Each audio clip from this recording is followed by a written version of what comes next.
surface level that this conference is doing exactly what it's intended to do. That is for you all to build relationships, for there to be ideas that you feel passionately about, and for you to talk about them and wrestle with them.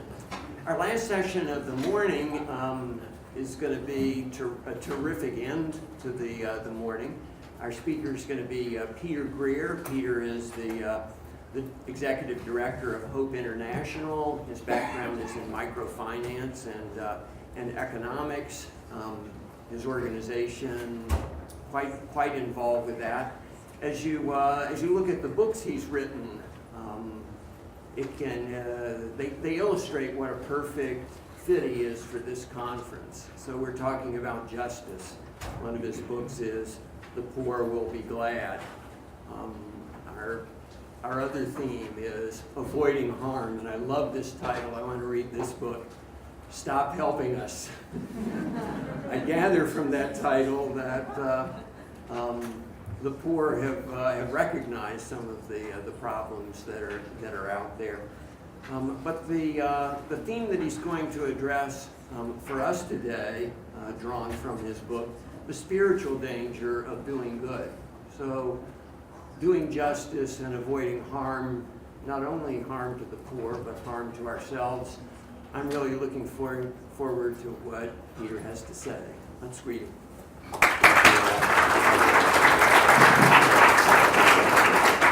Hello, I am from Lancaster, Pennsylvania, and as I arrived this morning, as I listened to the different panelists, listened to the different sessions, I had one gnawing question.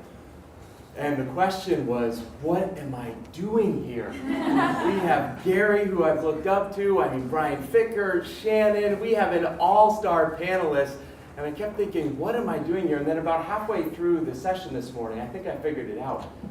I think it was a mistake. I was invited. That was the only logical conclusion. But whatever the reason, I am so glad to be here and to talk about something that I am passionate about and something that I believe doesn't get talked about enough. But in the very pursuit of doing good, in the very pursuit of doing justice, it's possible to do an incredible amount of damage to us, to our faith, to our families, to the causes that we care about. So we're going to try and unpack that a little bit. How in the midst of doing justice is it possible that we could actually do harm to ourselves? And just a little background. I have spent my career in microfinance, and I found out about this initially when I was studying in Russia as an undergrad, and I heard this story of this individual. And who's this individual? Muhammad Yunus. Yeah, and what did Muhammad Yunus, what is he known for? What did he found? Banker to the poor, and what is the Grameen Bank, exactly. And what I love about the story is that as an economics professor, he was tired of walking by individuals in need. And I love what we just heard about responding at the micro level. He said, let's respond at the micro level. And so instead of just walking by individuals, he started talking with them and started to understand that these individuals are not passive objects of charity. They're not individuals waiting for us to come and to solve their problems, but these are individuals with gifts and abilities that for too long their worth, their capacity had been underestimated. And so he said, let's move beyond a compassionate response that stops at pity, and let's figure out what they have in their hands. And so what we've had the great privilege of around the world is to start with a different premise, and not saying, what can we do to solve their problems? But what are their dreams? What are their abilities? What are their gifts? And then how can we walk alongside them in seeing that? And that different approach changes everything. It even changes the language that we use. You know, for a lot of times, and even was referenced, the poor will be glad. If I were to write another something on that subject, I would no longer use the word the poor anymore. Because I find that when we define individuals by their current reality, it actually has a way of reinforcing. And so we changed our mission statement. Before, our mission statement was investing in the dreams of the poor. And then we started putting that out as our mission statement on our global offices. And individuals would walk in and they would say, is that how you define us? Is that our identity? And so I no longer want to define people by their current reality. I want to start with a different definition, and I want my language to reflect my beliefs. And a belief that starts that individuals are created with gifts and abilities. And so when I travel around the world, my last trip to Rwanda, I met Anasitazia. I met Anasita Zia, and maybe a couple decades ago, I would have looked at Anasita Zia and I would have defined her as a poor, blind Rwandan widow. Now, a poor, blind Rwandan widow, in many ways, that is an accurate descriptor. In many ways, she did lose her sight many years ago. She was living in abject poverty. She was elderly, and she checks all of the boxes that when I open up scriptures that we're called to respond. But the problem is if I define her as a poor, blind Rwandan widow, it's all going to be about then I am going to be the one that is going to come in and solve her problems. It's going to make me feel good, and it's going to make her over time become more dependent on the charity of others. It actually is going to be a self-fulfilling prophecy that more and more she will actually become the person that society defines her as and miss out, that she might be blind, but she can see things that really matter. She might be living in poverty today, but that does not mean that she is going to live in poverty for her lifetime. And so now when I look at Anasita Zia, I say that is a woman with incredible gifts, with passions, who doesn't need our charity, but needs us to simply walk alongside her. And so in her case, we were able to form a savings group through the local church in her community. She was able to start pooling her resources, and she was able to work her way out of poverty. She built onto her house, and now she has a thriving income. She's expanded into agriculture, and this is a woman who is now defined not as a poor, blind Rwandan widow, but an entrepreneur with hope, with vision, with passion. And I love changing that paradigm. And I want all of us, let's start with a different premise. And let's move away from language that ultimately undermines the worth and capacity and dignity of individuals and have a different starting point.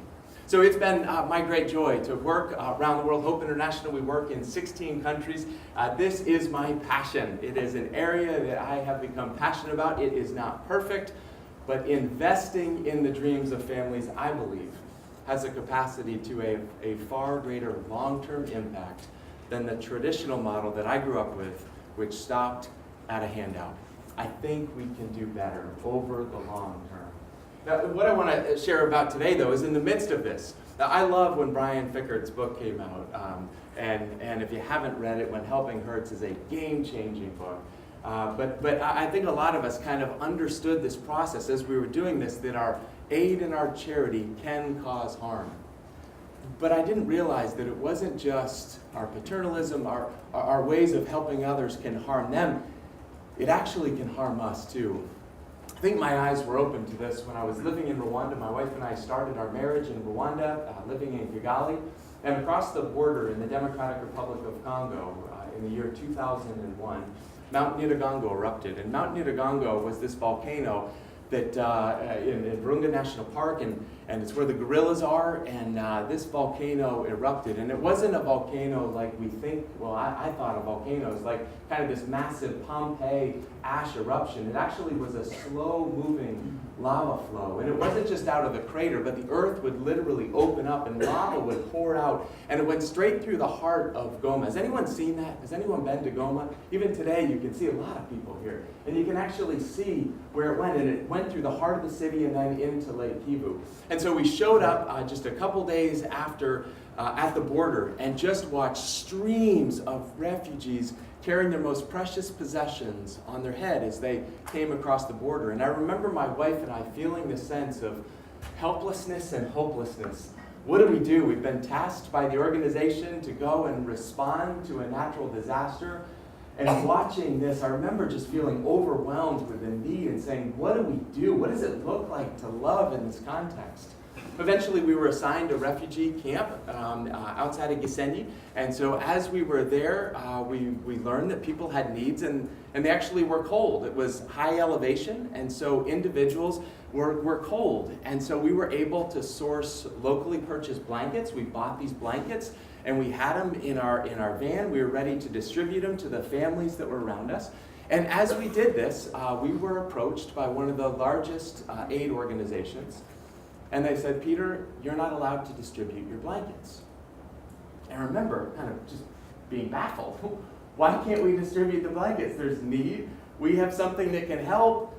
And so let's solve this. And it turns out the reason we weren't able to distribute our blankets is because they were told that there was a news crew from Atlanta with CNN that was following a shipment that included blankets that was going to arrive, and they said it wouldn't look good on camera if when we go to distribute aid, if individuals already have blankets.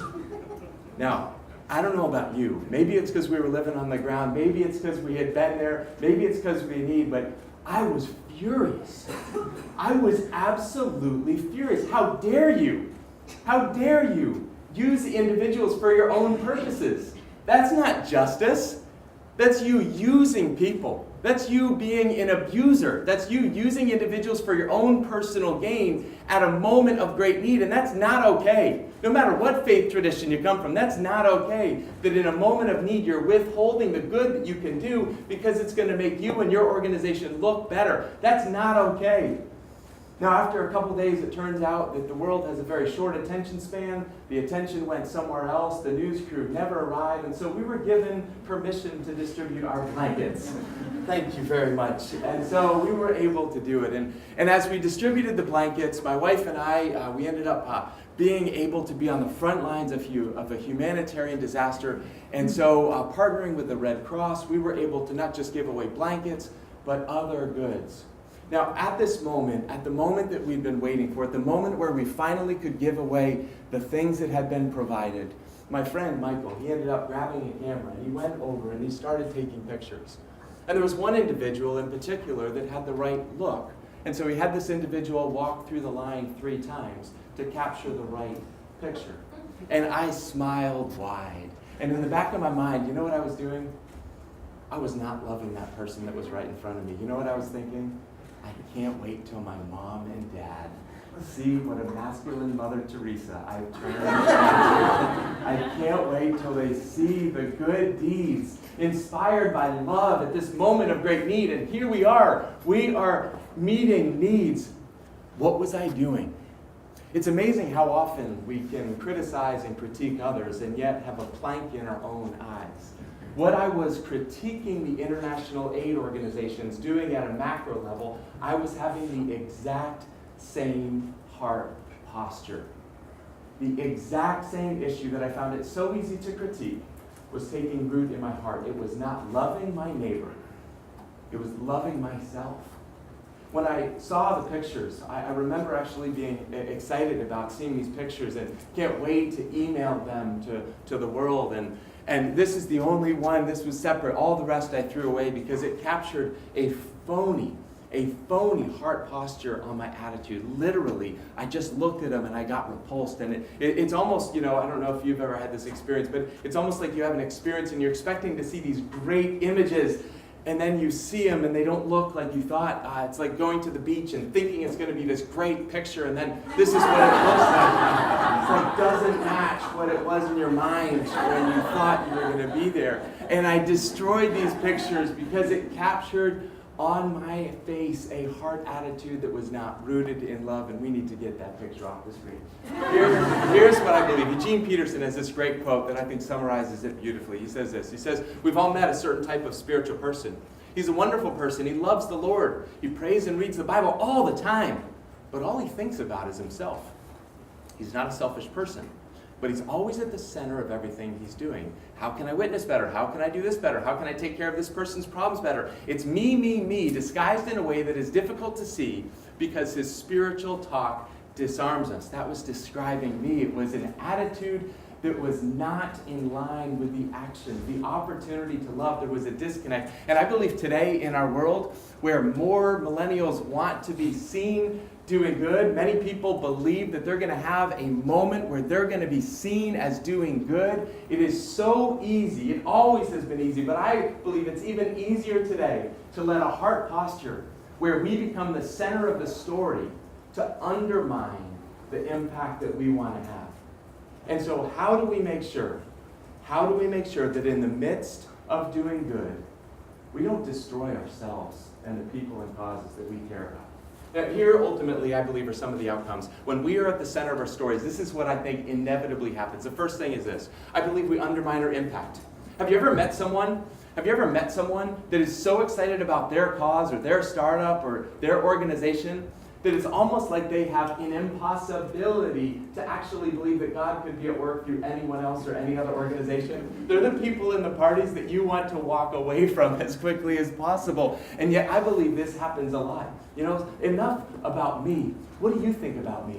Like that sort of an attitude that just kind of pervades all of us. And when we have an over-exuberance about our cause, we have an inability to join hands and say, there's a bigger mission going on beyond any of us and beyond any of our causes. And we get so excited about our little issue that we miss that we serve a God that is at work in far greater ways than we can imagine. Second thing that happens is we have unhelpful replication.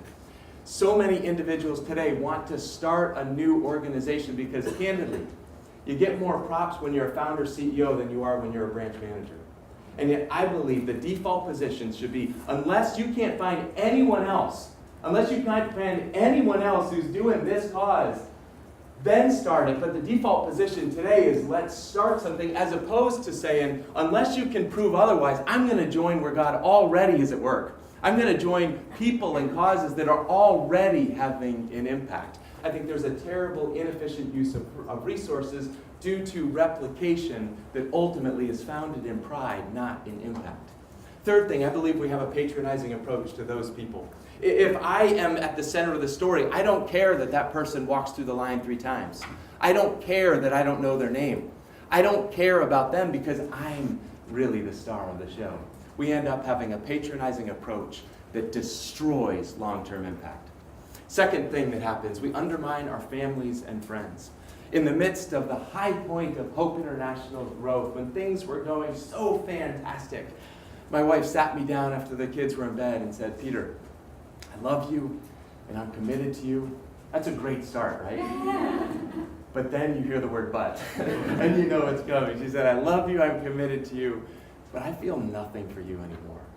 Now, when the woman that I have said that I'm going to love and cherish above all else says that, she got my attention. And the reality is my schedule, the reality is my life had a misordered love where I was putting the ministry above the relationships that matter most. That caused some significant changes in the way that I do my job that I will never forget. I never want to go back on that. Third thing that we do ultimately is I believe we undermine ourselves. Eventually, in the midst of doing good, if we're at the center of the story, we're not going to feel that people appreciate us. I'm doing all this good. Don't you realize the sacrifices that I'm making? Don't you appreciate me? Or this idea of Christian karma, that if I do enough good, that God has no choice but to bless me in the way that I define blessing. My wife and I have been going through the most challenging situation in our life, and we have been living this because I don't think God is acting right now in the way that I think makes sense. I don't think God is blessing us for the decision to open up our home to broken families and to have them live with us. I don't think God's protecting us in the way that I think we should be protected. Now, if your idea is that if we do good, we get good in return, you're eventually going to have a faith crisis. Because eventually you're going to hit tragedy, and if we don't have a bigger understanding of our role and God's role and pop the illusion of Christian karma that is not Christian at all, I believe we're setting ourselves up for a faith fallout. And the last thing, I think eventually we're going to be completely overwhelmed. Because if we're at the center of the story, why would I delegate? Why would I empower others? Why would I have other people do this other work? Because I like to be in the spotlight. And so that ultimately, you can't carry all of that weight. Isn't this an uplifting talk before lunch? Thank you and good night. No, I think there's an alternative, and I think there's a different way. And so if these are the problems, and if we acknowledge that these are some of the challenges, then the interesting question is, so what do we do? If we believe, if we look in the mirror long enough and we say, you know what, I can see that in myself. I can see that this issue of pride is the tree trunk, and I can see how a lot of unhealthy and unhelpful branches are going to go off this. How do we attack that? How do we practically address this? And here are just a couple ways. How do we rediscover an other-centered approach to our service? The first thing, I believe that we can strengthen our impact by having a posture of fanatical delegation. If other people can do the work, or if you can do it with them, that is the default posture. We do with, we don't do solo operations. Second, partnership as default. I believe that there's a lot of great work. I've been so privileged to partner in some ways with Gary Haugen in the aftercare program of saying after the rescue, how do we have job creation to be an important part of the restoration? We don't necessarily want to get into their work, and I'm so glad that we can have partnerships that I believe are oftentimes more work, but I believe are far more effective in the longer term. So when it's not about us, partnership becomes our default posture. Success timeline as well. I've asked the board of directors of Hope International to give me my final performance review 2 years after I'm gone. And I believe that is the most important performance appraisal I will ever have. The question is, what happens when we're gone? Are we building this in such a way that it makes us feel good? Or are we building it in such a way that the mission is more important than any individuals that are currently helping to implement that mission? Second thing, I believe we can strengthen our families. We can strengthen our relationships. After the conversation with Laurel, I took her away to think that I could repair years of neglect with a weekend together. It doesn't work. And so after several months, I did something that I think for the first time let her believe that she was the priority. I wrote my resignation letter, and she knows I love what I do. I sealed it, I addressed it to the board of directors at Hope International. I said, if you ever feel this way again, that I am misordering my loves and my devotion, God, you, everything else. I said, mail this resignation letter and I will walk away from the ministry that I love. Now, the first 2 times she sent it, I put the wrong address on it. Just kidding. She's only asked for it once or twice. And the other thing, guardrails. I believe that in the midst of doing good, it is so challenging. We have set up a policy at Hope that no one on staff is away from their home base more than 75 nights a year. And we track that. And that's crazy for an international development organization. But I don't want to be creating a successful ministry with individual lives that are falling apart. And so we created guardrails that are going to help us say no to good opportunities to have long-term health, spiritual vitality, and a mission that is going to last. Lastly, I believe that we have the ability to strengthen ourselves, starting from the position of saying there is no invincibility. Every single one of us is capable of making a mess of things. Every single one of us is capable of thinking more highly of ourselves than we ought, and we got to invite others into that. We talk about this idea of prophetic critique. When I open up the pages of Scripture, I see how individuals would burst into rooms and would give incredible and challenging words that individuals need to hear. And yet I think especially in the midst of doing good, it is rare for you to offer the invitation for people to come in and to tell you things that everyone else can see about you except you. And so this idea of prophetic critique, have we invited individuals in to help us see where we have spinach in our teeth and where we have a character that is not in line with who we know we are called to be. I believe the last thing is this idea of Sabbath. I believe that Sabbath is a holy practice where we are able to let go and to say the world is not ours to save. We can rest knowing that ultimately it's not about you, it's not about me. There is something bigger and much more important. We're allowed to rest. I want to close with just 2 contrasting stories and then have a few minutes with Q&A. But I believe that this principle is so beautifully captured in 2 different stories that are just 2 chapters away in the book of Acts. But in Acts chapter 12 it says this. It says, on the appointed day, Herod, wearing his royal robe, sat on his throne and delivered a public address to the people. They shouted, "This is the voice of a God, not of a man." Immediately, because Herod did not give praise to God, an angel of the Lord struck him down, and he was eaten by worms and died. Now, I don't know about you. I didn't memorize that scripture when I was going to bed. Good night, let's do the verse. He was eaten by worms and died. And it's like an interesting order, isn't it? He's eaten by worms, and then he dies. Like, that's terrible. That's horrible. But what did Herod do? What did Herod do? I was supposed to give away prizes. I have prizes. Brian knows how to sell books. I know how to give them away. So what did he do? What did Herod do? Oh, who said he did nothing?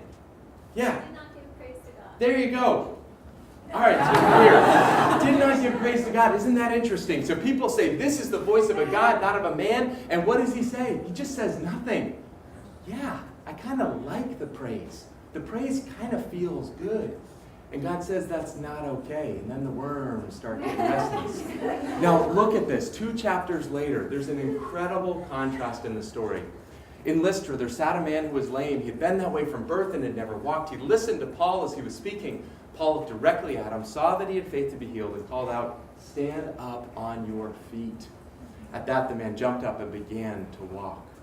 When the crowd saw what Paul had done, they shouted in the Laconian language, "The gods have come down to us in human form." Barnabas they called Zeus, and Paul they called Hermes because he was the chief speaker. The priest of Zeus, whose temple was just outside the city, brought bulls and wreaths to the city gates because he and the crowd wanted to offer sacrifices to them. Now, if the story were to continue as it did in the story of Herod, what would have happened next? Worms. Who said worms? We got another book. All right, worms, exactly. We would have said, yes, I like my steak medium well. Thank you very much. I like that wreath that goes well with my tunic, right? They would have simply received all of that. And God says, you know what? Glory. Glory is to my name, not to yours. You have the incredible privilege of being hands and feet to my name. And so let there be no confusion. If you are involved in doing good, it is not for your glory. Paul and Barnabas got this, and they got it powerfully. This is what they did. But when the apostles Barnabas and Paul heard of this, they tore their clothes and rushed out into the crowd, shouting, "Friends, why are you doing this? We too are only human like you. We are bringing you good news, telling you to turn from these worthless things to the living God who made the heavens and the earth and the sea and everything in them." They embarrassed themselves. They rip their clothes. There is financial cost. They say, I would rather make a fool of myself.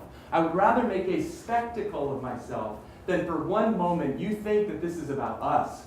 Let me tell you about the God who made heaven and earth and the sea and everything in them. That's something that we can't do. And I want to not make sure that you can't miss that we are simply tools in the hands of an almighty God. And so if you want to bring bulls and offerings, you make sure that they are due to the one who ultimately did the miracle, and that is the God who made heaven and earth, and it is not us. And so I hope that this group of people is going to do crazy, outlandish acts of incredible service. I believe our world needs to see people with a priority where they understand what their first love is and live all of life in association with that. I believe this world is hungry to see authentic expressions of a genuine faith that cares for the needy, cares for justice. I hope that this group does crazy things in service to God and in service to others. I hope this world pays attention. I hope this world sees. And I hope that when the world sees, you have an immediate response to say, it's not us.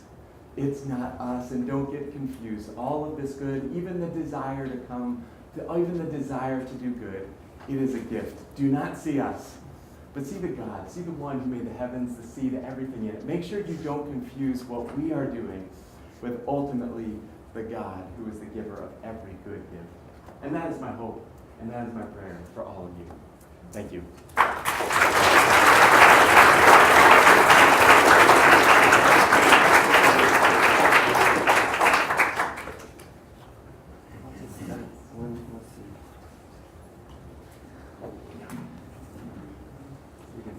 Okay. Well, we needed a shot of caffeine late in the morning. Thanks very much, Peter.